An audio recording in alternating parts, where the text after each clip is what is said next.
Scan రిపోర్ట్స్లలో రొటీన్గా లివర్లో fat deposit అవటం, fatty liver ఎక్కువగా చూస్తున్నాం. అండ్ చిన్న చిన్న యూరిన్ ఇన్ఫెక్షన్స్కి వచ్చిన పేషెంట్స్కి చాలామంది షుగర్ లెవెల్స్ 300, 400 షుగర్ లెవెల్స్ చూస్తున్నాం. అందరూ చూసిన వాళ్ళు కూడా చాలా చిన్న ఏజ్ వాళ్ళే. ఇంత ఫ్రీక్వెంట్గా ఫ్యాటీ లివర్ కానీ టైప్ 2 డయాబెటీస్ కానీ ఎందుకు వస్తుంది అంటే, చాలామంది మాకు రొటీన్గా స్వీట్స్ తినడం కూడా అలవాటు లేదు అని చెప్తున్నారు. కానీ మన మార్కెట్లో స్వీట్స్ కంటే చాలా డేంజరస్ కార్బోహైడ్రేట్స్ ఉన్నాయన్నమాట.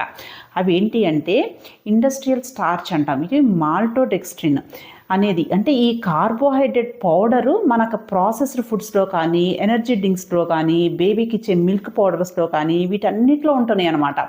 వీటి వల్ల ఏంటి అంటే షుగర్ లెవెల్స్ బాగా సడన్గా స్పైక్ అవుతూ షుగర్ లెవెల్స్ ఫ్లక్చువేషన్స్ వస్తూ ఉంటాయి బాడీలో. దానివల్ల మనకి త్వరగా ఈ ఫ్యాటీ లివర్ కానీ, టైప్ 2 డయాబెటీస్ కానీ, ఇంకా కొలెస్ట్రాల్ లెవెల్స్ ఓవరాల్గా బాడీలో పెరగటం కానీ, అండ్ అవి మనకి డైజెషన్ ప్రాబ్లమ్స్ కూడా కాజ్ చేస్తాయి అన్నమాట. ఎందుకంటే మనకి హెల్తీగా ఉన్న గట్ బ్యాక్టీరియాని కూడా ఎఫెక్ట్ చేస్తాయి. సో ఈ ప్రాసెస్డ్ ఫుడ్స్లో ఉన్న కార్బోహైడ్రేట్ మన షుగర్ కంటే డేంజరస్. కాబట్టి షుగరు ఎక్కువగా ఉండే ఈ ప్రాసెస్డ్ ఫుడ్స్ కానీ, ప్యాక్డ్ ఫుడ్స్ కానీ, ఎనర్జీ డ్రింక్స్ కానీ అస్సలు తీసుకోకండి. చాలా చాలా డేంజరస్ ఇవి. ఓకేనా? Thank you.